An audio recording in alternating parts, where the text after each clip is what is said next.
연비 생각해서 하이브리드 샀다가 후회하는 사람 여럿 봤다.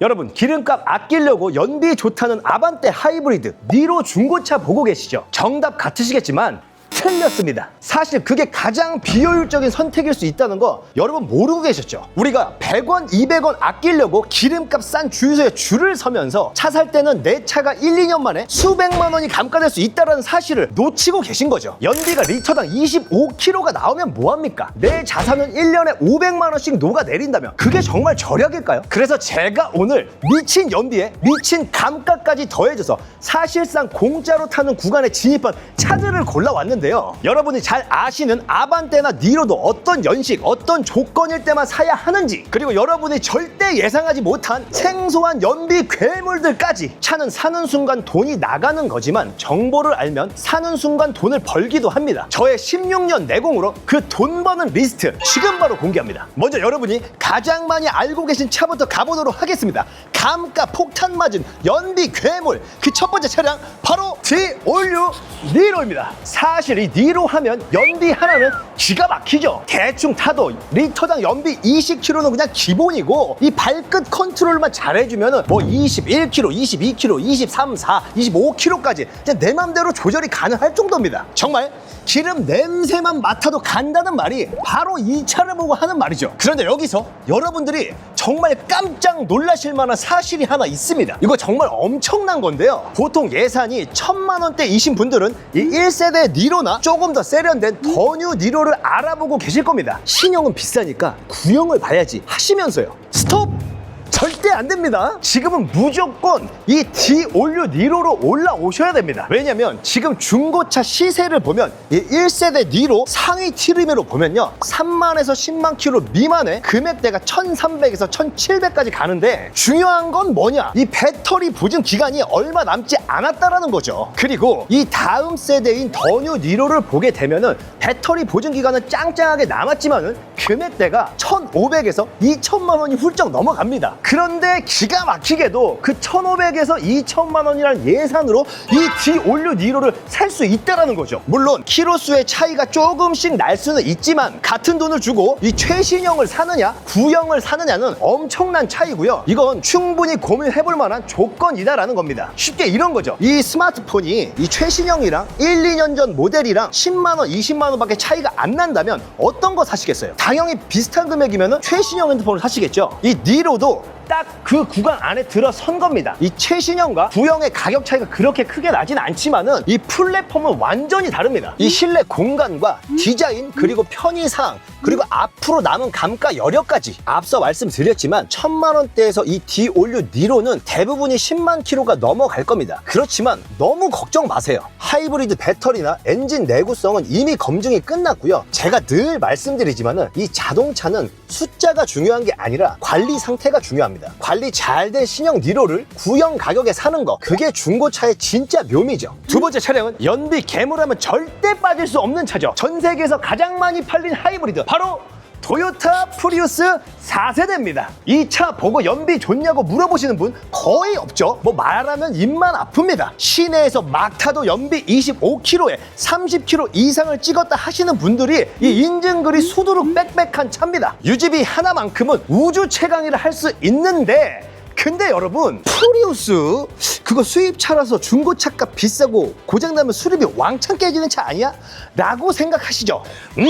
완전히 반대로 알고 계신 겁니다. 현재 중고 시세로 1000 초중반 선까지 내려왔고요. 국산차인 아반떼 하이브리드보다 오히려 더 저렴한 구간에 들어와 있습니다. 왜 이런 일이 벌어졌을까요? 보시다시피 이 연비 괴물답게 이 흉물스러운 호불호가 갈리는 이 디자인과 이 일본 차라는 심리적 감가 때문인 건데, 사실 못생기긴 했죠, 솔직하게. 하지만 이 차쟁이들 사이에서 이 프리우스는 좀비차라고 불립니다. 30만, 40만 킬로까지 타도 엔진 오일만 갈고 타는 차가 바로 이 녀석이라는 거고, 아반떼 살 돈으로 이 차 사면 초기 구입 비용에서 수백만 원 아끼는 건데 심지어 고장까지 안 나. 16년 동안 제가 판매해본 차 중에 소모품 제외하고 정비소 갈 일이 가장 적은 차 중에 하나가 바로 이 프리우스입니다. 40, 50, 60 세대 우리 아버님들 이제 남신경 쓰느라 비싼 차 사서 사서 감가 때려 맞는 시기는 지났잖아요. 실속 있게 진짜 내 주머니를 지켜주는 차가 바로 이런 차입니다. 물론 일본 차라는 편견, 독특한 디자인, 걸리는 점이 있으실 겁니다. 하지만 중고차는 뭐니 해도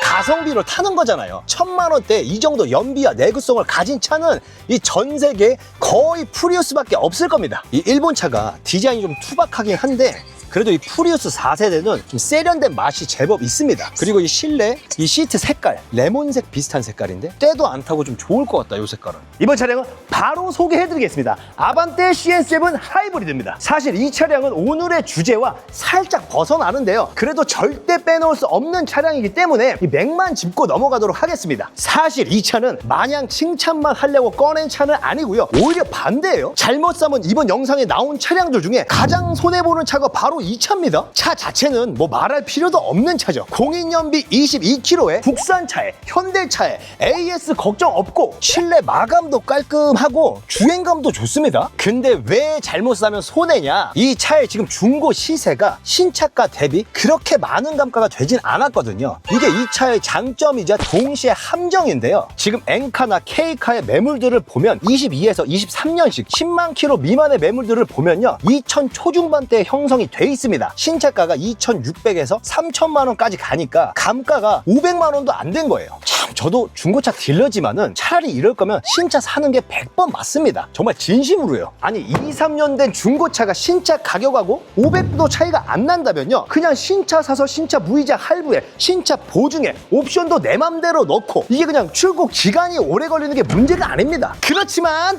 지금 사도 괜찮은 조건이 있습니다. 대신 이 세 가지를 충족한다면요. 첫 번째로 2021년 초기형 매물을 유심히 보세요. 출시 초반 매물이 지금 시간이 지나면서 1,500만 원 이하로 내려오는 매물들이 지금 나오기 시작했습니다. 그리고 두 번째로는요. 주행거리 8만 킬로 이상인 매물들을 또 유심히 보세요. 하이브리드 특성상 8만 킬로가 넘어가면 사람들이 구매를 좀 꺼립니다. 그래서 그 심리적 기피 현상이 가격을 눌러버리는 거죠. 근데 이 아반떼 하이브리드 배터리랑 엔진 내구성에 비하면요. 이 8만 킬로는 아직 시작도 안 한 킬로수입니다. 남자로 따지면 이제 갓 군대를 전역했을 때랄까요? 파이팅이 아주 넘칠 때죠. 세 번째로는 옵션 트림이 굳이 꼭 최상위 트림이 아니어도 됩니다. 스마트 트림으로도 연비, 주행감, 편의상, 이 일상 주행으로 전혀 불편함이 없는 사양이기 때문에 굳이 풀옵션을 고집한다면 가격적인 메리트가 없을 수 있기 때문에 그게 더 손해입니다. 그리고 가성비 느낌으로 사야 하는 아반떼를 풀옵션으로 저는 조금 말리고 싶습니다. 그리고 이제부터 이 차가 이 가격이라고 놀라 자빠지실 만한 차들 나옵니다. 바로 보실게요. 가성비와 연비라는 두 마리 토끼를 잡고 싶다면 무조건 주목해야 될 차량, 프랑스에서 온 연비 괴물, 바로 푸조 2008 1세대입니다. 푸조? 그거 고장 잘 나는 프랑스 차 아닌가요? 부품 구하기 힘들지 않나요? 네네, 다 압니다. 그 말 나올 거 알고 꺼낸 차입니다. 근데 제 얘기를 한번 들어보세요. 만약에 이렇다면 어떨까요? 만약에 이 차 고속도로 정속 주행하면 연비가 리터당 25에서 30km까지 찍힌다면 어떠실까요? 아니면 만약에 이 푸조에 들어간 디젤 엔진과 MCP 미션이 이 전 세계적으로 내구성만큼은 인정받은 조합이라 고장이 절대 안 난다면 어떠실까요? 아니면 만약에 이 차 시세가 지금 16년에 10만 킬로도 안 탄 차가 5, 600밖에 안 한다면 어떠실까요? 물론 고장이 나면 수리를 어디서 어떻게 해야 되냐 걱정이 앞서실 겁니다. 그런데 여러분, 이제는 수입차 인프라가 정말 좋아졌습니다. 웬만한 사설 정비소에서도 부품 수급 며칠이면 다 되고요. 소모품 가격도 국산차랑 비교했을 때 생각보다 그렇게 비싸지 않네 하는 수준까지 내려왔습니다. 이 차가 수입차라고 프리미엄이 붙어서 비싸다고 하면 제가 말을 안 꺼내겠는데, 연비 좋고 디자인 괜찮고 실내 공간도 셀토스랑 거의 비슷한 사이즈에 아반떼 MD 모닝 스파크도 5, 600씩 가는데 이 정도에 같은 가격이면 진짜 괜찮지 않나요? 이거는 진짜 봐야지 알아. 이거 한번 보여주세요. 이 차가 지금 5, 600밖에 안 한다면 누가 믿겠어요? 괜찮지 않나요, 이거 진짜? 이번 차량은 아마 여러분들이 잊고 계셨던 차량일 겁니다. 한때 엄청 보였는데 요즘은 잘 안 보이는 바로 그 차, 아이오닉 하이브리드입니다. 사실 현대차가 도요타 프리우스 잡겠다고 작정하고 만든 차라 연비 하나는 그냥 지독합니다. 공인 연비부터가 그냥 22km가 넘어버리죠. 근데 진짜 웃긴 게 뭔지 아시나요? 이 차는 요즘 중고차 시장에서 차량 자체 평가는커녕 거의 잊혀지고 있는 수준이다라는 겁니다. 사람들 관심이 점점 이런 SUV로 쏠리다 보니까 이런 세단형 해치백 스타일은 존재감이 점점 사라져버리는 거죠. 거기다가 현대차에서 전기차 브랜드 이름을 아이오닉으로 가져가면서 아이오닉5 나오고 6 나오고 하니까 이 사람들 머릿속에서 이 하이브리드 아이오닉은 점점 지워지는 거죠. 즉 절대 차가 나빠서가 아니라 이 이름값이 사라졌달까요? 이런 겁니다. 동네 잘 나가던 맛집이 있었는데 옆에 프랜차이즈 본점이 생긴 거예요. 음식 맛은 여전히 그대로인데 사람들이 줄을 다 거기로 서버리는 거죠. 이 아이오닉 하이브리드가 딱 그 신세입니다. 차는 그대로예요. 현재 중고 시세로 16에서 19년식에 1000만 원도 안 되는 금액으로 연비 좋고 내구성 좋고 이 주행감까지, 실제로 요즘 차들은 차체도 커지고 길어지고 무거워지는데 이 차는 이 가벼운 차체로 이 연비를 뽑아내는 구조라 오래 타도 부담이 없어서 그런지 20만 킬로 넘게 타신 분들의 후기를 보면요, 이 배터리 한번 안 갈고 잘 타고 계신 분들이 꽤나 많습니다. 이름 때문에 손해보는 차가 있고 이름 덕분에 득을 보는 차가 있는데요, 이 아이오닉은 그 전자입니다. 1000만 원도 안 하는 금액에 연비 22km의 현대차, 이게 말이 되냐고요? 말이 안 되니까 지금이 기회인 거죠.